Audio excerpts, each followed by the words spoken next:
तो भाई जय हिंद सबको, कैसे हो सारे। आई होप सब फिट होंगे। और आज की वीडियो में सिलेबस पीएसआई का सिलेबस फुल डिस्कशन करेंगे, क्योंकि कमेंट्स में बच्चे बोल रहे थे कि सिलेबस की डिस्कशन लाओ, और टेलीग्राम पे भी बच्चे पूछ रहे थे कि पर्टिकुलर सब्जेक्ट कैसे प्रिपेयर किया। तो मैं अपनी स्ट्रेटजी शेयर करूँगा कि पर्टिकुलर सब्जेक्ट मैंने कैसे प्रिपेयर किया, और एक एक सब्जेक्ट पकड़ के उसका डिस्कस करते जाएंगे। मैंने स्ट्रेटजी को 2 महीने पढ़ के मैं बताता हूँ। मार्च अप्रैल के महीने में मैंने एसआई का पढ़ा था अच्छे से, और मई में 4 मॉक्स दिए थे ट्रिपल एस पे, और फिर उसके बाद नहीं पढ़ा था क्योंकि कांस्टेबल की तैयारी करने शुरू हो गए थे। तो अभी जब कांस्टेबल की रनिंग हुई उसके कोई 5-7 दिन बाद फिर से पीएसआई का उसी स्ट्रेटजी से पढ़ने शुरू किया है। अभी मॉक तो नहीं लगाया, लेकिन मॉक मई में लगाए थे 4, और उस स्ट्रेटजी से मेरे कितने नंबर आए थे। पहले मॉक में सबसे कम थे, लास्ट में सबसे ज़्यादा थे। कितने थे मैं बताता हूँ। पहला मॉक दिया था मैंने ये, इसमें मेरे 140.5 नंबर बने थे। फिर दूसरा मॉक दिया था 146,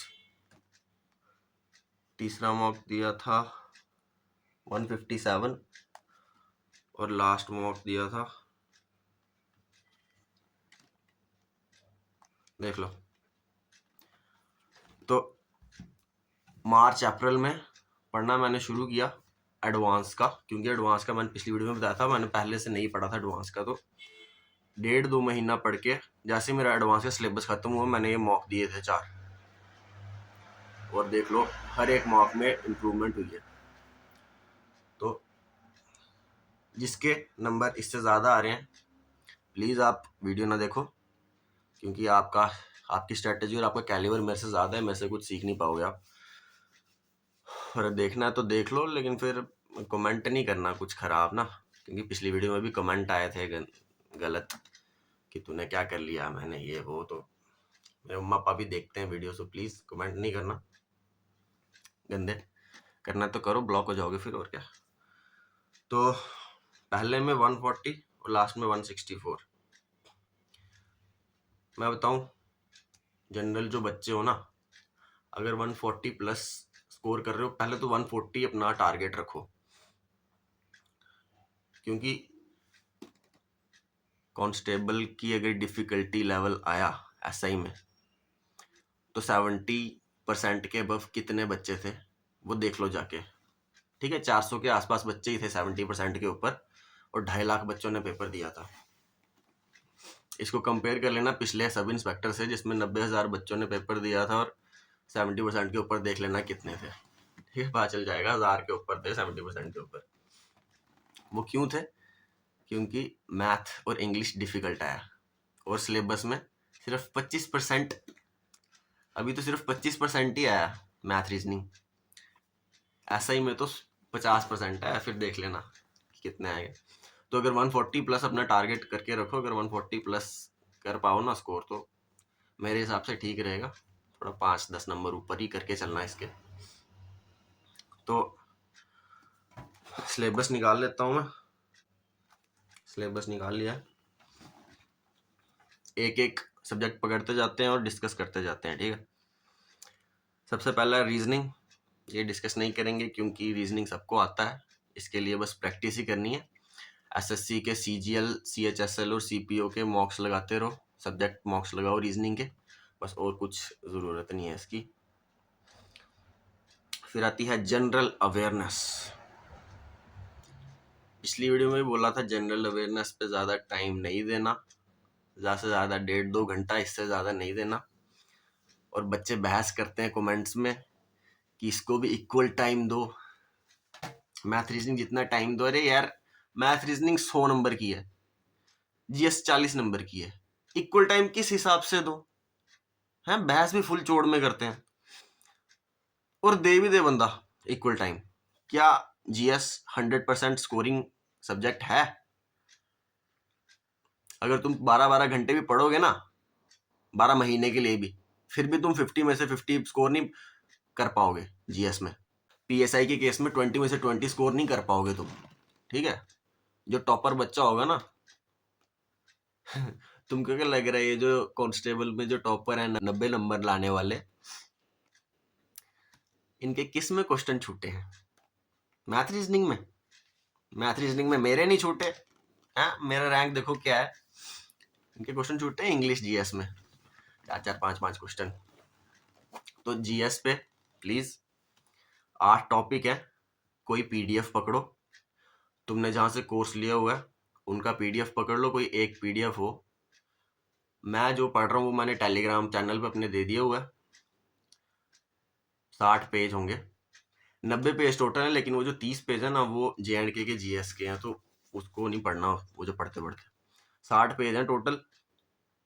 इसको पढ़ते रहो बार बार।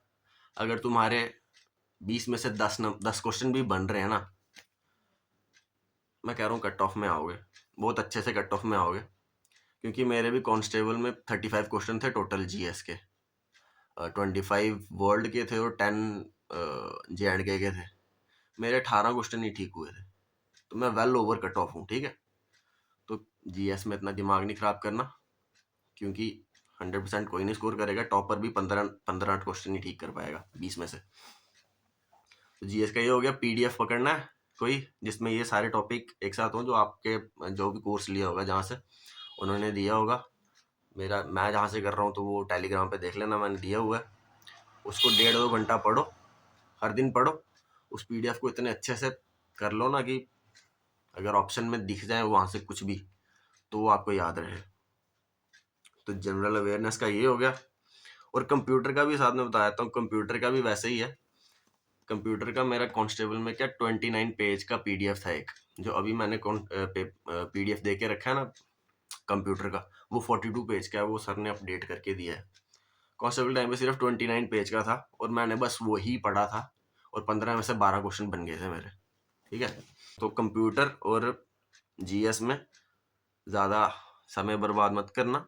जीएस को 1.5-2 घंटा और कंप्यूटर को आधा पौना घंटा, टोटल मिला के 2.5-3 घंटा दिन में। इससे ज़्यादा मोर देन इनफ है, इससे ज़्यादा मत देना।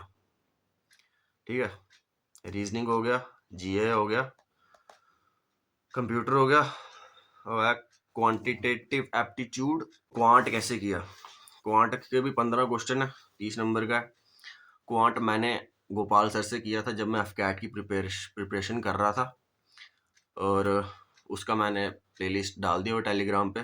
लेकिन अगर आपका बेसिक स्ट्रांग नहीं है तो कोर्स लो किसी का और कोर्स लेके पढ़ो, नहीं तो नहीं होगा। ठीक है, वो प्रैक्टिस और रिवीजन के लिए होती है प्लेलिस्ट पे चीज़ें। अगर बेसिक स्ट्रांग नहीं है तो आपको कोर्स लेना ही पड़ेगा। फिर है मैथमेटिकल एबिलिटीज, इसमें 5 टॉपिक हैं: अलजेब्रा, ज्योमेट्री, मेंसुरेशन, ट्रिग्नोमेट्री और स्टैटिस्टिक्स। ये देखो मैंने कोर्स के बिना पढ़ लिया था एडवांस, क्योंकि मेरा अर्थमेटिक्स से बेसिक स्ट्रांग हो गया हुआ था। तो मैं देखो शुक्ला सर जब मिले ना मेरे को, उससे पहले भी मैं और चैनल से कर रहा था, लेकिन कुछ कुछ चीज़ें बीच में छूट जाती थी, मतलब समझ नहीं आ पाती थी अच्छे से। तो शुक्ला सर की प्लेलिस्ट मिली मेरे को, एक दिन मैंने पढ़ा, मज़ा आया पढ़ के। वो प्लेलिस्ट मैंने कर दी हुई है शेयर टेलीग्राम ग्रुप पे। तो कोई 20-22 वीडियोस हैं वहाँ पे टोटल, और वही पढ़ी मैंने मार्च अप्रैल में। जैसे मैंने स्टार्ट किया तो वो 1 महीने के अंदर अंदर मेरी कंप्लीट होगी, वो पूरा कवर कर दिया मैंने। और अगर बेसिक स्ट्रांग है तो समझ आ जाएगा, अगर नहीं स्ट्रांग है तो फिर से बोल रहा हूँ कोर्स ले लेना। हर टॉपिक के, जैसे 5 टॉपिक है, हर टॉपिक के 50 क्वेश्चन लगभग कराए हैं सर ने, और उन 50 क्वेश्चन में उस टॉपिक के हर टाइप के क्वेश्चन कवर हो जाते हैं। मतलब उसी टाइप के क्वेश्चन आएंगे, बस वैल्यूज इधर उधर होंगी। तो ठीक है, एडवांस और अर्थमेटिक के लिए ये हो गया। अगर बेसिक भी नहीं है तो कोर्स लेके करो, अगर बेसिक स्ट्रांग है तो प्लेलिस्ट से हो जाएगा। ठीक है, इंग्लिश बचा। इंग्लिश के क्या कहने हैं यार। इंग्लिश जो कांस्टेबल में आया था ना, ऐसे लगा कि भाई ये जो कांस्टेबल हम बनेंगे ना, हम इंग्लैंड जाके उनके कांस्टेबल्स को इंग्लिश पढ़ाएंगे, ऐसी इंग्लिश पूछी थी। तो इंग्लिश ने क्या बैंड बजाई। मतलब 20 क्या 25 में से 15 क्वेश्चन किए थे सिर्फ, और उसमें भी एक गलत हो गया। तो बुरी हालत थी इंग्लिश में। अभी इसकी इंग्लिश कैसी आएगी ये तो क्या बोलने अब, लेकिन मैं क्या कैसे पढ़ रहा हूँ वो बता देता हूँ। देखो टोटल टॉपिक्स हैं 4 4 8 11 टॉपिक्स हैं। हर टॉपिक से कितने क्वेश्चन पूछेंगे चलो, लेकिन फिर भी क्या पैसेज, क्लोज टेस्ट और comprehension, jumble sentence, narration, voice, spelling, error detection, idiom phrases, synonym, antonym, homonyms और वोकैब, ये एक ही हो गया। ये जो सिनोनिम, एंटोनिम, होमोनिम्स और वोकैब है ना, इसके लिए मैं क्या कर रहा हूँ कि कुछ वर्ड्स होते हैं जो कि काफ़ी एग्जाम्स में बार बार पूछते हैं, यूट्यूब पे मिल जाएंगे। उन वर्ड्स का ना सेल्फ नोट्स बनाओ, खुद जो मॉक्स लगाते हो आपको वर्ड भी मिलते हैं बार बार, नोट्स में लिख लो अपने, कोई 400-500 वर्ड्स का नोट बनाओ और उनको ना बार बार हर दिन आधा पौना घंटा उनको रिवाइज करते रहो। जितना होता है रिवाइज करते रहो, वो दिमाग में घुस जाएंगे ना अगर, तो जब अगर ऑप्शन में दिख जाएंगे, देखो लर्न तो नहीं होंगे सारे, लेकिन अगर ऑप्शन में होगा तो पता चल जाएगा। वोकैबुलरी के लिए ये करना, सिनोनिम एंटोनिम के लिए, और होमोनिम्स के लिए क्या करना है यार, किसी बच्चे ने ना टेलीग्राम पे रेड बुक है शायद इंग्लिश की, वो शेयर की हुई है, उसमें होमोनिम्स है 150, तो वो कर लेना, वो ज़्यादा करने की ज़रूरत नहीं है। क्या बता एक ही आए, एक के लिए इतनी दिमाग ख़राब करना। तो जो बाकी जो है ना टॉपिक्स, वो सारे तो वही एसएससी की, सीजीएल, सीपीओ और सीएचएसएल की मॉक लगाते रहो, वो बाकी का वो स्ट्रांग होते रहेगा। ठीक है, तो ये इंग्लिश का ये हो गया, सारा सारा कवर कर दिया। अभी जो मेरे से छूट गया हो या कुछ डाउट रह गया वो मेरे से पूछ लेना। और हाँ यार, कुछ बच्चे ना ग्रुप में आके भी और आपको भी कुछ ऐसे बोल रहे होंगे कि नहीं होगा, एसआई का पेपर कहाँ होगा। अबे क्यों नहीं होगा, फॉर्म भरे हैं ना, वैकेंसी निकली है, इस साल नहीं होगा लेकिन अगले साल तो होगा, पेपर तो होगा। ठीक है, इन लोगों की बातों में नहीं आना, इनको इग्नोर करो, ऐसे इग्नोर करो जैसे इंडियन एक्टर्स को हॉलीवुड इग्नोर करता है ना, वैसे इग्नोर करो इनको, चुपचाप पढ़ते रहो। ठीक है, और करना भी क्या है, हमारे पास क्या ऑप्शन है, कारखाने हैं पिताजी के, नहीं है ना, मिडिल क्लास लोग हैं, हमने यही करना है, ऑप्शन नहीं है हमारे पास और कोई। चुपचाप बैठ के 3-4 महीने जो हैं पढ़ लो, अगर इसके बाद छोड़ भी दोगे तो फिर भी थोड़ी बहुत रिवीजन करके कवर कर लोगे, पेपर तो होना है। तो ये है, और अगर कुछ छूट गया और तो मेरे को बताना। तो ठीक है, फिर रीजनिंग का क्या करना है, रीजनिंग की प्रैक्टिस करनी है, जीएस और कंप्यूटर का पीडीएफ रटते रहो, मॉक्स लगाओ, मॉक्स में जो क्वेश्चन नहीं मिलते हैं रटते रहो, और इंग्लिश भी प्रैक्टिस करते रहो और वोकैब रटते रहो। क्वांट और एडवांस का अगर बेसिक से नहीं किया है तो बेसिक अच्छे से करो, फिर उसके बाद मॉक्स लगाओ, प्रैक्टिस करते रहो।